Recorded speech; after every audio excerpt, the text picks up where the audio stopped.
Javari og Mads er født den 11. januar 2006. Mads er født på Rigshospitalet i Danmark. Hele hans familie var til stede under fødslen. Javari blev født i Malawi i det hus, hans mor boede i. Hun var helt alene. Javaris mor havde ikke mulighed for at få professionel hjælp. Begge drenge fylder nu 5 år.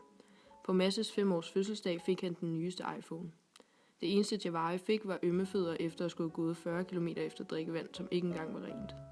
Mads er lige startet i skole, mens Javari skal gå hjem og passe sine små søskende. Hans mor er alvorligt syg. Begge drenge fylder nu 10 år. Mads er begyndt at spille golf, tennis og fodbold sammen med sine venner. Javari er begyndt at arbejde på en auberginefarm for at tjene penge, så han kan forsørge sin familie. Han er nødt til at tjene penge, fordi hans mor lige er død af AIDS. Hun har ikke mulighed for at få hjælp, fordi der i Malawi kun er 3 sygeplejersker til 10.000 mennesker. Hun døde i sin seng for øjnene af sine 3 børn. 10 år er nu gået for Javari og Mads. 10 år med henholdsvis fattigdom og rigdom. Hvert 10. sekund dør et barn af fattigdom. Mens du har set den her video, er 9 børn døde af fattigdom. Synes du, det er fair? Støt Danmarks indsamling den 6. februar 2016 og hjælp børn som Javari ud af fattigdommen.